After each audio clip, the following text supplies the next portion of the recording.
खरं सांगायचं म्हणजे अनेक वर्षांपासूनची ही नाशिक पुणे रेल्वेची मागणी आहे।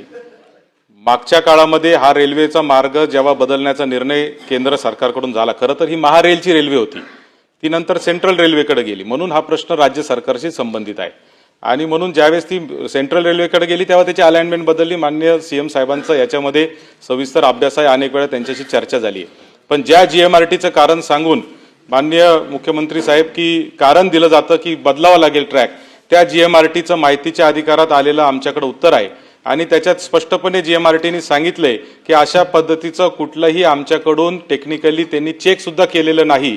आणि म्हणजे जर त्याची माहिती जीएमआरटीने अजून दिली नाही की आम्हाला हरकत आहे किंवा नाही, तर कशा पद्धतीने त्याचं कारण सांगितलं जातं हा खऱ्या अर्थाने प्रश्न आहे। माननीय सभापती महोदय, माझी सभागृहाच्या माध्यमातून माननीय मुख्यमंत्री महोदयांना विनंती आहे की अनेक आंदोलनं आता त्या ठिकाणी चालू आहेत। रास्ता रोकोचं, समृद्धीचं रास्ता रोकोचं आंदोलन देखील पुकारलं होतं लोकांनी, परंतु आपण त्याला स्थगित केलं। अनेक आंदोलनं, अनेक कृती समित्या तयार झालेल्या आहेत। खरं तर आज आदरणीय स्वर्गीय अजितदादा पवार आपल्यामध्ये नाहीत, परंतु अजितदादांचं देखील एक स्वप्न होतं की हा नाशिक पुण्याचा रेल्वे मार्ग सरळ मार्गाने झाला पाहिजे। दादांनी त्यासाठी प्रचंड प्रयत्न केला होता। हा रेल्वे मार्ग सरळ मार्गाने होणं ही दादांना देखील एक प्रकारे श्रद्धांजलीच खरं तर असणार आहे।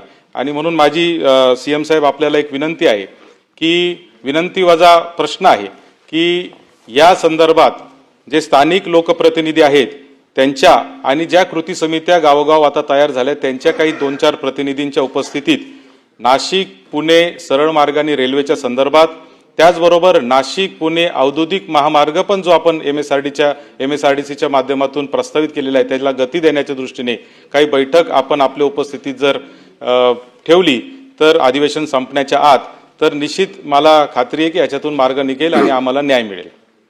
सभापती महोदय, आपल्याला कल्पना आहे की महारेलच्या माध्यमातून हा मार्ग आपण तयार केला होता, पण महारेल आपल्याला कल्पना असेल तर ती केंद्र सरकार आणि राज्य सरकारची मिळून तयार केलेली एक आपण कंपनी आहे, त्याला स्वतंत्र अधिकार नाही आहेत। ते त्या ठिकाणी एक प्रकारे कॉन्ट्रॅक्टरचं किंवा एजंटचं काम करतायत। त्या दृष्टीने तो मार्ग मंजूर करण्याकरता आपल्याला केंद्र सरकारकडेच पाठवावा लागतो। तो आपण केंद्र सरकारकडे पाठवल्यानंतर केंद्र सरकारने त्याच्यावर आक्षेप घेतला। आक्षेप घेतल्यानंतर मी स्वतः त्या ठिकाणी गेलो, आम्ही पूर्ण प्रेझेंटेशन त्यांच्यासमोर केलं।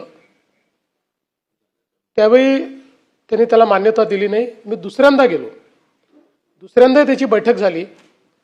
त्याही बैठकीत त्यांनी असा विषय मांडला की ही जी ऑब्झर्वेटरी आहे ही 32 देशांची ऑब्झर्वेटरी आहे आणि या ऑब्झर्वेटरीला दुसरीकडे शिफ्ट करता येत नाही। या ऑब्झर्वेटरीचा जो काही बफर झोन आहे त्या झोनमधनं रेल्वे नेण्याची परवानगी देता येत नाही, तिथे ती ऑब्झर्वेटरी आहे। आणि म्हणून मग त्यांनी ही सूचना मांडली की अल्टरनेट जो काही रूट आहे तो व्हाया शिर्डी करावा। फास्ट रेल असल्यामुळे त्याला एक 30 मिनिटं जास्त लागतील आणि मग हे जे काही सुटतायत, काही जसं तुमचा भाग काही सुटतोय किंवा तिथनं काही त्याला जॉईंट द्याव्यात, एक्सटेन्शन्स द्याव्यात, असा त्यांनी एक मार्ग त्या ठिकाणी सांगितला। पण साधारणपणे आपल्यापैकी राज्यामध्ये कोणालाही तो काही मार्ग मान्य नव्हता आणि म्हणून हे प्रकरण आता तिथेच थांबलेलं आहे। या बैठकी आपल्यासोबत घेतली तरी त्यातनं काही फार मार्ग निघेल अशी त्याची शक्यता नाही, कारण सेंट्रल गव्हर्नमेंटने, रेल्वे विभागाने स्पष्टपणे लेखी या संदर्भातला निर्णय घेतलाय की या ऑब्झर्वेटरीमुळे करता येत नाही।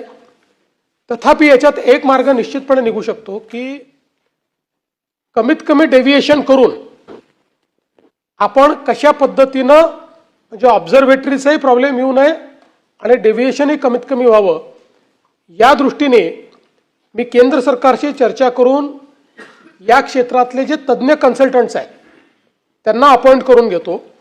त्यांना एक 3-4 महिन्याचा वेळ देऊ आणि त्यांना सांगू की तुम्ही एकदा ऑब्झर्वेटरीचा बफर झोन, त्याचे काय प्रॉब्लेम्स आहेत, या सगळ्या गोष्टीचा विचार करून जो नियरेस्ट मार्ग आहे डेव्हिएट न करता, आणि विशेषतः जी महत्त्वाची गावं आहेत ही गावं कशी कव्हर करता येतील अशा पद्धतीनं तुम्ही त्याच्या संदर्भात एक त्याची आखणी जी आहे ती आम्हाला करून द्या आणि मला वाटतं ती आखणी आल्यानंतरच आपण ते करू. एक गोष्ट आपण लक्षात घेतली पाहिजे की राज्य सरकारची भूमिका काही तुमच्या कोणापेक्षा वेगळी नाही आहे. उलट त्या भूमिकेवर मी 2 बैठका घेऊन आलो आहे.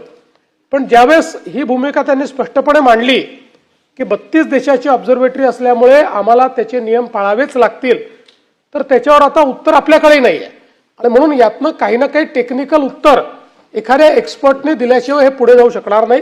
म्हणून मला असं वाटतं मी स्वतः रेल्वे मंत्र्यांशी बोलून यातले जे कोणी मोस्ट टेक्निकल अशा प्रकारचे कन्सल्टंट्स असतील त्यांना अपॉइंट करून घेऊ आणि त्यांच्याकडनं त्या संदर्भातला एक रिपोर्ट आपण घेऊ. महोदयांनी अतिशय सविस्तर उत्तर दिलेलं आहे आणि त्यांचा त्या विषयाचा अभ्यास आहे, त्यामुळे त्यांना माहिती पण आहे.